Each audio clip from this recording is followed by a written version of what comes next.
Missionnaire. Mais qu'est-ce qu'un missionnaire?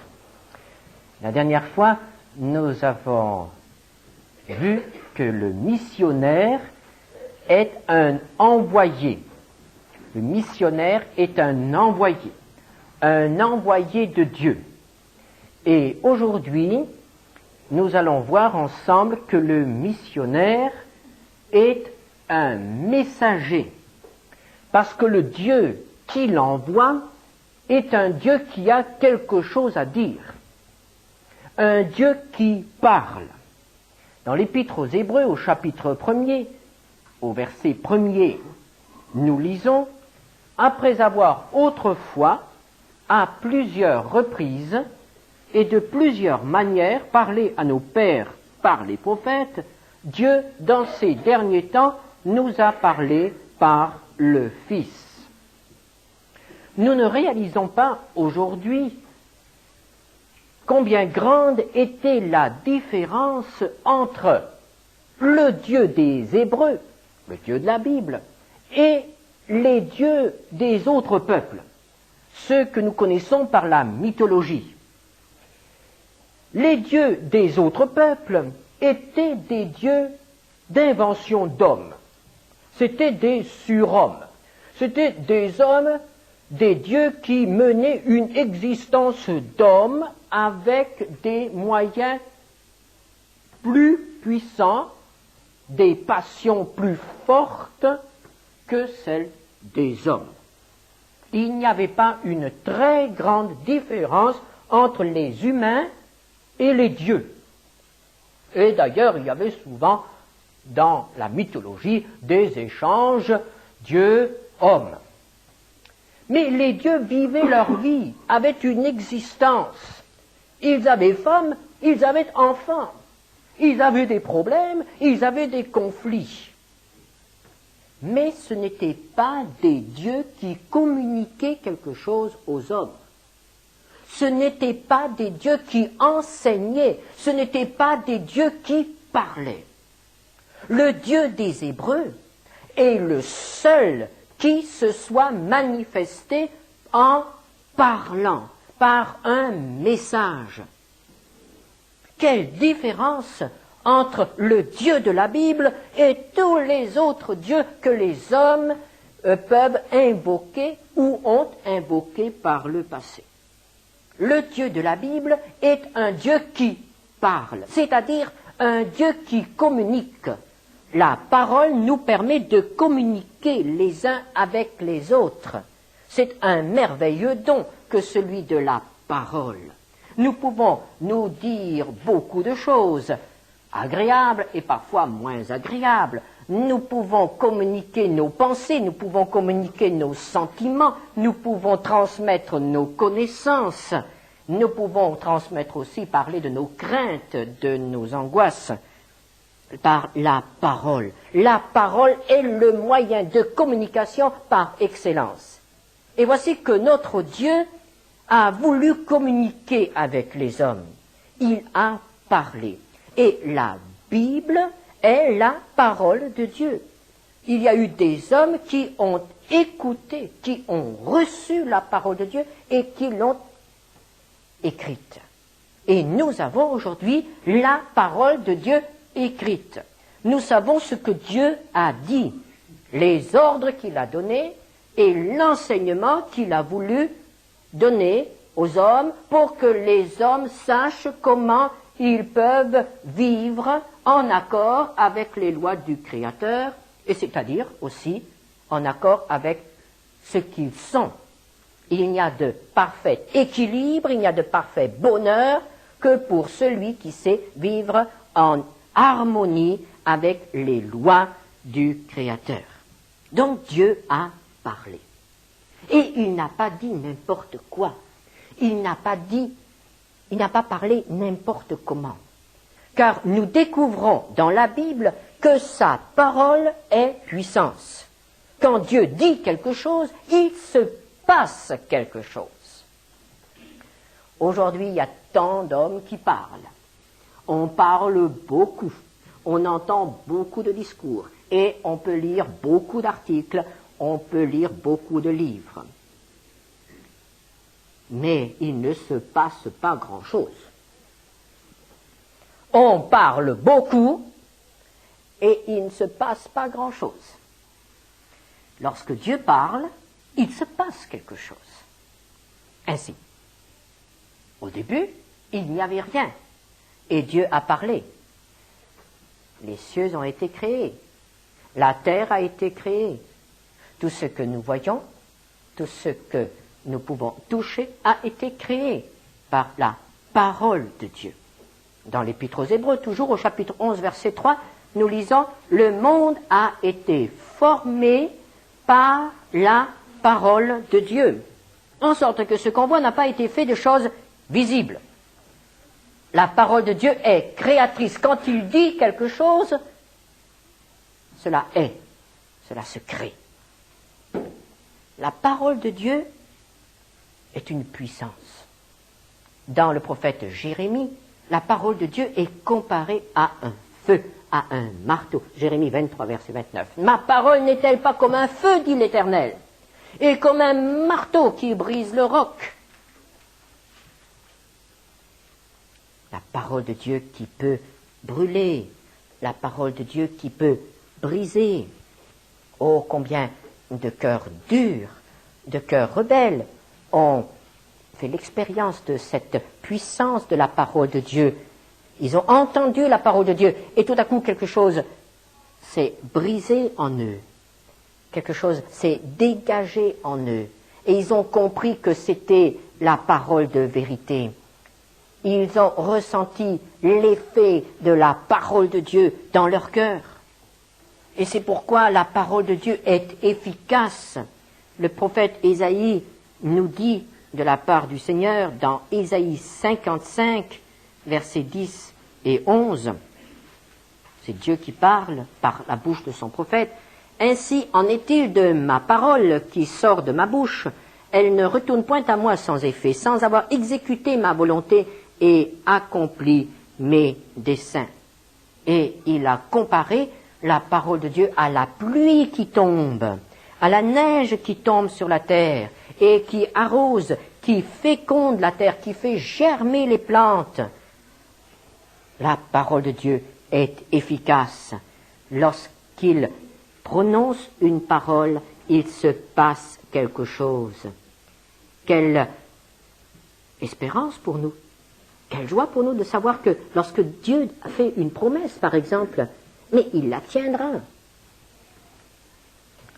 Lorsque Dieu dit qu'il va sauver celui qui s'humilie, nous pouvons être certains que si nous nous humilions, si nous demandons pardon, si nous cherchons sa face, si nous cherchons le salut, mais il se passera quelque chose, il tiendra parole. Dieu a parlé. Et pour compléter ce qu'il a dit au prophète, il a envoyé son Fils, Jésus. Et l'apôtre Jean nous présente Jésus comme étant la parole, le moyen de communication de Dieu par excellence. Jésus nous a fait connaître le Père. Jésus nous a fait entendre les paroles du Père. Jésus nous a fait comprendre les pensées du Père. Par Jésus, nous connaissons Dieu. C'est la révélation directe et complète de Dieu. C'est pourquoi, avant de mourir, Jésus, en parlant de ses disciples, a pu dire, dans sa dernière prière, Jean 17, verset 8, « Je leur ai donné les paroles que tu m'as données, et ils les ont reçues. » Et les paroles de Jésus sont aussi efficaces que les paroles du Père. Jean 6, 63, « Les paroles que je vous ai dites sont esprit et vie. » Et c'est pourquoi, si nous voulons savoir ce qu'est un missionnaire, ce qu'est un messager, nous devons regarder à Jésus. Jésus est le modèle du bon messager. Jésus a dit, dans Jean 8, 26, « Celui qui m'a envoyé est vrai, et ce que j'ai entendu de lui, je le dis au monde. » Le missionnaire est un messager. Le missionnaire est un homme qui a quelque chose à dire de la part du Dieu qui parle. L'apôtre Paul nous le rappelle tout au début de son épître aux Romains. Il dit, il se présente ainsi, c'est sa carte de visite. Paul, serviteur de Jésus-Christ, appelé à être apôtre ou missionnaire, mis à part pour annoncer l'évangile de Dieu. En somme, l'apôtre Paul savait que depuis le moment où il avait rencontré Jésus-Christ sur le chemin de Damas, il était un homme mis à part, un homme à part. Il avait une tâche à remplir. Il n'avait pas à s'occuper d'autre chose. Il avait à parler de la part de Dieu, à être le porte-parole de Dieu. Le missionnaire, le prophète, est toujours un porte-parole de Dieu. Et si nous feuilletons notre Bible, si nous essayons de voir chaque serviteur de Dieu, de suivre chaque serviteur de Dieu, nous voyons qu'ils ont tous eu quelque chose à dire de la part de Dieu. Il y en a qui ont beaucoup parlé. Et il y en a qui n'étaient vraiment pas très loquaces. Parmi ces derniers, nous avons Élie. Eh bien, Élie était certainement pas un orateur. Élie n'avait pas grand-chose à dire. Mais nous trouvons ces messages. Ce sont des messages presque en style télégraphique. Et puis, nous voyons qu'Élie répétait même ces messages mot par mot. Vraiment, ce n'était pas un orateur. Mais il transmettait la parole de Dieu. Et il y avait une telle puissance dans ces quelques paroles qu'il transmettait, qu'il se passait quelque chose. Ainsi, Élie, un jour devant le roi, dit « Il ne pleuvra plus ».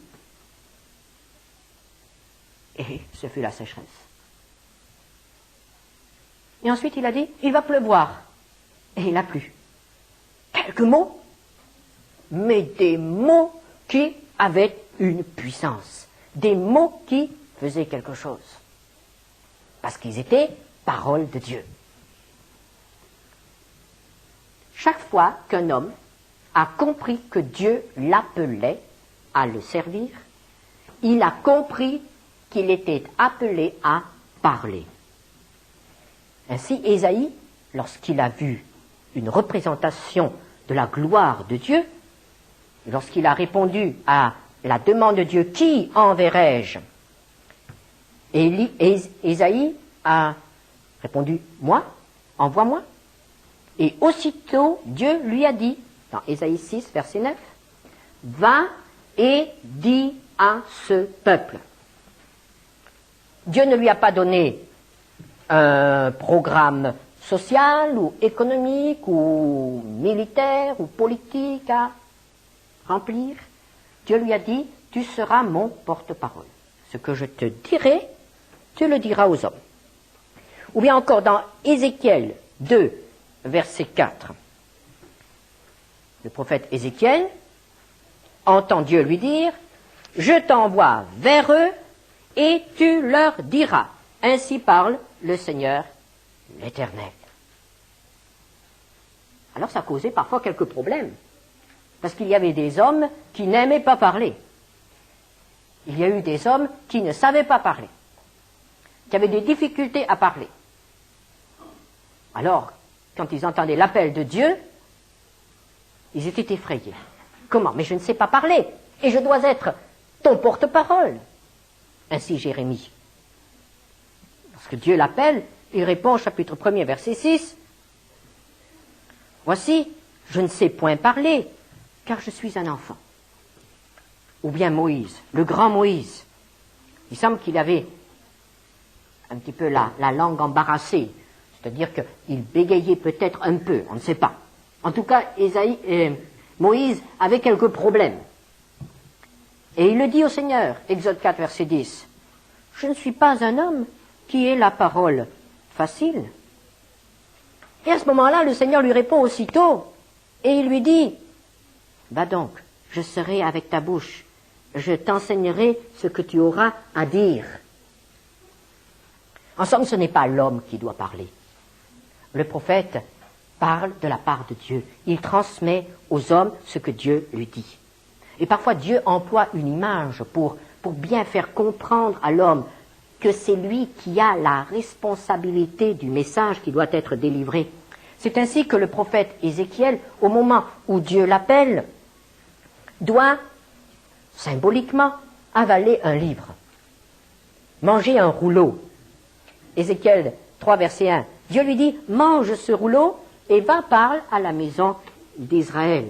En quelque sorte, Dieu lui montre que ce qu'il va dire au peuple, mais ça ne viendra pas de lui, ça viendra de Dieu.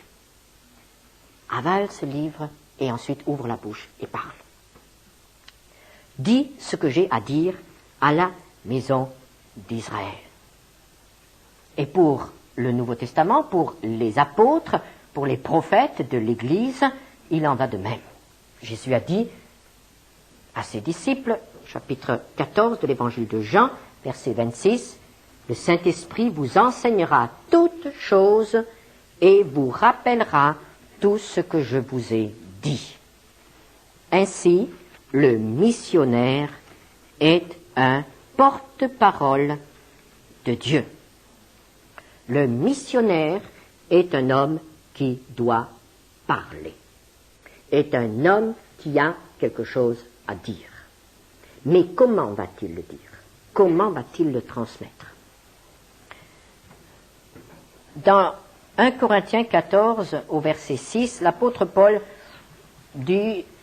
énumère quelques manières de parler. Et il dit, au verset 6, « Maintenant, frères, de quelle utilité vous serais-je si je venais à vous en parlant en langue, et si je ne vous parlais pas par révélation, ou par connaissance, ou par prophétie, ou par doctrine ?» Et l'apôtre Paul fait ainsi une distinction.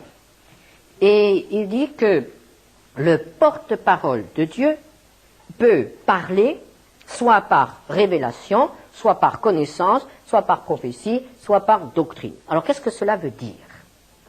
Si nous prenons tout d'abord ce mot révélation, il faut dire que aujourd'hui, les porte-paroles de Dieu, les missionnaires, n'ont plus ce ministère-là. Car le ministère de révélation, tant dans le sens de l'épître aux Galates, lorsque l'apôtre Paul dit que l'évangile qu'il a enseigné, il ne l'a appris d'aucun homme, mais c'est une révélation de Jésus-Christ qui lui a donné ce message. Ceci était réservé vraiment aux apôtres. C'est-à-dire qu'ils venaient, ils faisaient la suite aux prophètes de l'Ancien Testament. Et avec la avec la clôture de la Bible, se termine aussi ce ministère de révélation. C'est-à-dire qu'aujourd'hui, plus personne ne peut prétendre avoir une révélation à ajouter à la parole de Dieu. N'est-ce pas? Plus personne ne peut ajouter quelque chose à la Bible. Ça, c'est entièrement terminé. Donc, ce ministère de révélation est clos. Maintenant, le Seigneur peut donner des révélations à ses serviteurs, mais des révélations qui ne doivent plus être incluses dans la Bible. N'est-ce pas? La Bible est parole de Dieu terminée. Et si un serviteur de Dieu a une révélation, cette révélation doit concorder strictement avec la parole de Dieu. La parole de Dieu, la Bible, est au-dessus de tout ce qui peut être révélé. Et alors nous avons les autres trois catégories. Il y a la connaissance et il y a la doctrine. Eh bien, la connaissance, le serviteur de Dieu doit transmettre aux hommes ce qu'il a appris en lisant la Bible, ce qu'il a compris en lisant, en étudiant la parole de Dieu, sous la direction du Saint-Esprit. C'est un enseignement. L'apôtre Paul parle aussi de doctrine. La doctrine est quelque chose de différent. La doctrine, on enseigne de la doctrine quand on dit, voilà ce que la Bible dit concernant le salut. Voilà ce que la Bible dit concernant le Saint-Esprit ou concernant Dieu. C'est-à-dire, on part de la première page de la Bible et on aboutit à la dernière page. On lit tout cela en essayant de trouver tout ce que la Bible dit d'un sujet précis. Le péché ou la prière ou quelque autre sujet. Les sujets sont innombrables. Ça, c'est la doctrine, c'est l'enseignement. Là, à nouveau, nous comprenons qu'il faut travailler. Le Saint-Esprit veut nous aider, mais nous avons à travailler. Il y a un effort à faire, il faut lire, il faut essayer de comprendre. Et enfin, l'apôtre Paul parle aussi de prophétie. Et il donne la définition de la prophétie au verset 3. Celui qui prophétise parle aux hommes, les édifie, les exhorte, les console. En quelque sorte, c'est le ministère habituel du pasteur. Exhorter, consoler, édifier l'Église. Voilà ce qu'est le ministère de la parole. Le missionnaire doit enseigner aux hommes la parole de Dieu. Dire, voici ce que dit Dieu. Alors, quels sont les dangers? Quels sont les dangers? Parce que nous avons des dangers qui nous guettent. Le missionnaire est un homme qui doit parler. Eh bien, le premier danger qui nous guette est de nous taire. Parfois, nous avons envie de nous taire. Parfois, nous avons envie de ne pas parler. Et puis, ça se passait déjà dans l'Ancien Testament. Par exemple, le prophète Jérémie. Le prophète Jérémie avait parfois envie de ne plus rien dire. Plus rien. Jérémie 20, verset 7. Alors, il s'est tourné vers Dieu et il lui a dit toute sa détresse. Il était vraiment malheureux. Dieu l'avait appelé à être son porte-parole et il n'avait plus envie de parler. Tu m'as persuadé, Éternel, et je me suis laissé persuader. Tu m'as saisi, tu m'as vaincu, et je suis chaque jour un objet de raillerie. Tout le monde se moque de moi, car toutes les fois que je parle, il faut que je crie à la violence et à l'oppression. Et la parole de l'Éternel est pour moi un sujet d'opprobre et de risée chaque jour. Si je dis, je ne ferai plus mention de lui, je ne parlerai plus en son nom, il y a dans mon cœur comme un feu dévorant qui est renfermé dans mes os, je m'efforce de le contenir et je ne le puis. Comme Jérémie, nous sommes parfois fatigués de parler. N'est-ce pas? Par exemple, dans nos familles, il y a peut-être un mari, ou un enfant, ou un proche parent, auquel on annonce l'Évangile depuis des années. On leur a tout dit. Et parfois, il nous prend l'envie de ne plus rien dire, de ne plus rien dire. Parce que chaque fois que nous essayons de dire quelque chose de la Bible, on nous répond « Oh, toi, avec ta Bible, toi, avec ton bon Dieu, ce n'est pas pour moi, laisse-moi tranquille. » Et ce serait tellement plus facile si on se taisait. Il n'y aurait plus d'occasion de friction dans la famille. Et le Seigneur nous dit « Parle ». Et nous n'avons plus envie de parler. Mais pourquoi est-ce un danger? Pourquoi se taire est une attitude coupable? Écoutons ce que Dieu dit à Ézéchiel, toujours le prophète de l'Ancien Testament. Au chapitre 3, verset 18, il emploie une image.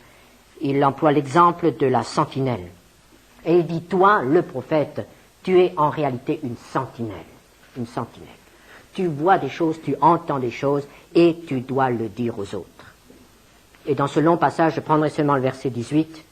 Quand je dirai aux méchants, tu mourras, si tu ne l'avertis pas, si tu ne parles pas pour détourner le méchant de sa mauvaise voie et pour lui sauver la vie, ce méchant mourra dans son iniquité, et je te redemanderai son sang.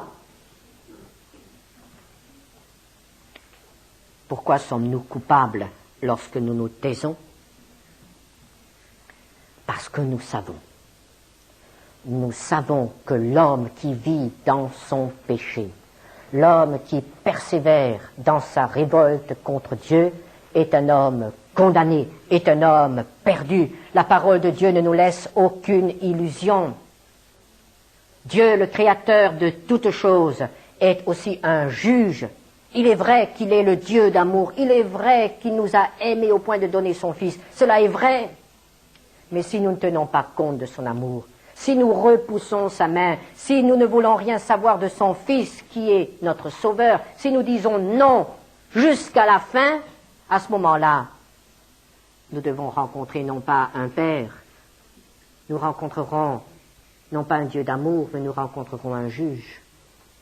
Et nous aurons à rendre compte de nos péchés. Et nous savons que nous ne pouvons pas trouver d'excuses devant Dieu pour nos péchés, pour toutes ces choses qu'il y a dans notre vie. Et c'est la condamnation. Et il y a autour de nous tant de personnes qui ignorent ces choses, qui pensent que finalement tout va s'arranger. Ils ont exactement la même attitude que tous les conducteurs. Les accidents, c'est pour les autres.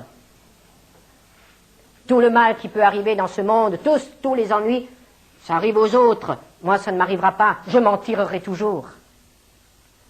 Il y a des milliers d'hommes et de femmes qui vivent ainsi dans le monde, pensant qu'un jour, ça finira par s'arranger. Mais ça ne s'arrangera pas. Car ce que Dieu dit est vrai, et nous le savons.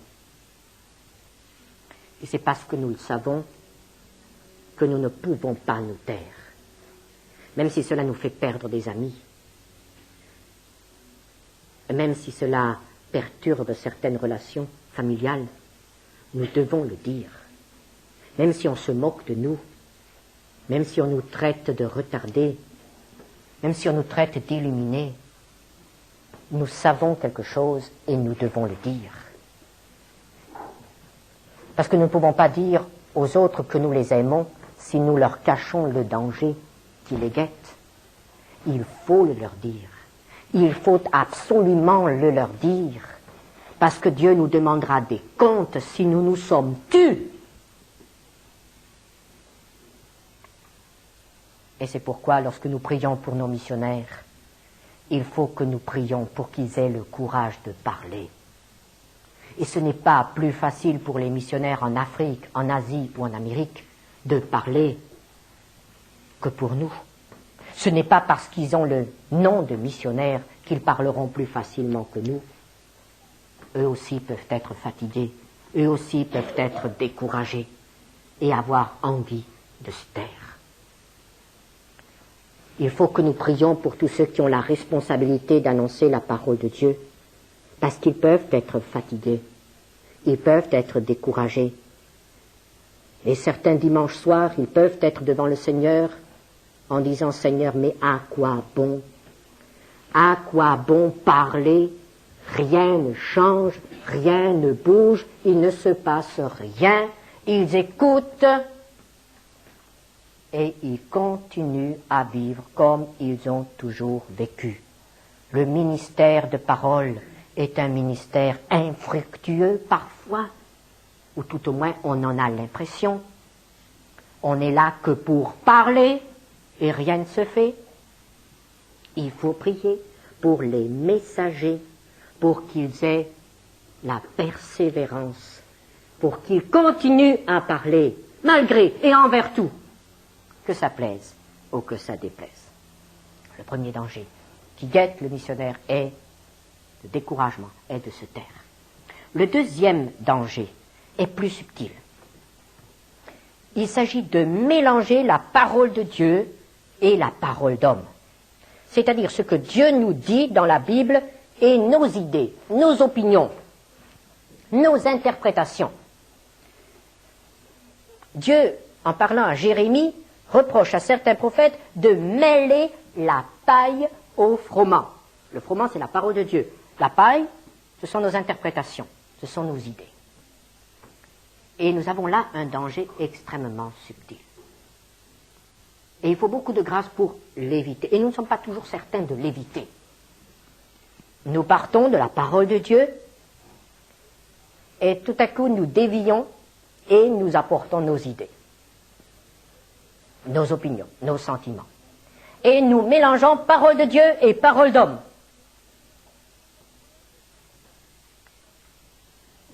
Et alors, la parole de Dieu n'a plus de puissance. Il faut savoir, parfois, avouer notre ignorance. Quand un étudiant nous pose une question, un problème délicat, de la science, par exemple, bien sûr, nous aimerions pouvoir répondre. Mais il vaudrait parfois mieux se taire. Puisque nous ne sommes pas formés pour cela, il vaudrait mieux répondre, écoute mon avis, je n'en sais rien. Tu en sais plus que moi dans ce domaine. Mais moi je sais que la Bible dit et revenir à la parole de Dieu, simplement. Ça c'est notre science, là c'est notre sagesse. Et la parole de Dieu saura toucher le cœur de cet étudiant, par exemple, beaucoup plus efficacement que nos tentatives d'expliquer des choses où nous n'y comprenons rien et où nous serons tôt ou tard pris en défaut. Évidemment, c'est plus glorieux de donner une explication scientifique à un problème scientifique. Mais sachons être modestes. Sachons rester humbles et dire, eh bien, je n'en sais rien, mon ami, je n'en sais rien. Et cette honnêteté est toujours mieux accueillie que nos vains efforts de nous retrouver sur nos pieds et de nous lancer dans une discussion où de toute façon nous ne sommes pas préparés pour avoir des arguments solides. À chacun son rayon. Le Seigneur nous envoie pour parler de la parole de Dieu. Il faut connaître la parole de Dieu et nous aurons quelque chose à dire. Et le troisième danger, ô combien terrible celui-là, c'est de parler lorsque Dieu se tait. Parler lorsque Dieu se tait. Le prophète Jérémie, chapitre 23, nous met devant cette situation. Versets 16 à 17. Il parle des prophètes professionnels, ceux qui parlent. Jérémie 23, versets 16 à 17. Ainsi parle l'Éternel des armées. N'écoutez pas les paroles des prophètes qui vous prophétisent, ils vous entraînent à des choses de néant. Ils disent les visions de leur cœur, et non ce qui vient de la bouche de l'Éternel. Ils disent à ceux qui me méprisent, l'Éternel a dit, vous aurez la paix. Et ils disent à tous ceux qui suivent les penchants de leur cœur, il ne vous arrivera aucun mal. Ah, quelle démagogie. Dire à quelqu'un, tout va bien mon ami, continue comme tu fais et ça s'arrangera. Alors que le Seigneur dit non, ça ne s'arrangera pas. Ça ne s'arrangera que si tu te repens de tes péchés, si tu reviens à Dieu. Là, ça s'arrangera. Ces hommes-là voulaient plaire à leurs auditeurs et ils leur disaient des choses agréables. Jérémie 23, versets 21 et 22. Je n'ai point envoyé ces prophètes et ils ont couru. Je ne leur ai point parlé et ils ont prophétisé. S'ils avaient assisté à mon conseil, ils auraient dû faire entendre mes paroles à mon peuple et les faire revenir de leur mauvaise voie, de la méchanceté de leurs actions. Et au verset 30 et 32, c'est pourquoi, voici, dit l'Éternel, j'en veux aux prophètes qui se dérobent mes paroles l'un à l'autre. Voici, dit l'Éternel, j'en veux aux prophètes qui prennent leur propre parole et la donnent pour ma parole. Voici, dit l'Éternel, j'en veux à ceux qui prophétisent des songes faux, qui les racontent et qui égarent mon peuple par leurs mensonges et par leur témérité. Je ne les ai point envoyés, je ne leur ai point donné d'ordre, et ils ne sont d'aucune utilité à ce peuple, dit l'Éternel. leurs discours plaisent aux oreilles de leurs auditeurs, mais ils sont inutiles. Ce sont des fonctionnaires, des gens qui font cela par métier. Quand nous prions pour nos missionnaires, prions pour qu'ils ne deviennent jamais des fonctionnaires religieux. Quand nous prions pour les porte-paroles, pour les serviteurs de Dieu, prions pour qu'ils aient toujours quelque chose à donner de la part de l'Éternel et qu'ils ne se présentent pas devant l'Église le dimanche matin avec leur propre message, avec leurs propres paroles, parce que Dieu ne leur a rien donné durant la semaine pour l'Église. Je vous assure que c'est là un des aspects les plus difficiles et les plus lourds du ministère, savoir ce que Dieu veut dire à l'Église et pouvoir le transmettre. Malheur à celui qui parle par habitude. Malheur à celui qui dit simplement des choses qu'il a apprises et qui ne parle pas de la part de Dieu. Le missionnaire est un porte-parole, un messager. Chaque chrétien doit être un missionnaire. Alors rappelons-nous cette semaine que Dieu veut que nous ayons quelque chose à dire. Quelque chose à dire à ceux qui nous entourent. Ce ne sera peut-être pas un discours, mais quelques mots. Mais de sa part. Et alors il se passera quelque chose dans le cœur de ceux qui écouteront. Parce qu'ils ressentiront la différence entre parole de Dieu et parole d'homme. Argument humain, sentiment humain, parole de Dieu. Le missionnaire, un porte-parole. Le chrétien, un porte-parole. Recevons l'enseignement de la parole de Dieu et transmettons-le à tous ceux qui se trouvent sur notre chemin ou vivent dans notre entourage. Nous sommes des sentinelles et nous avons à avertir. Amen.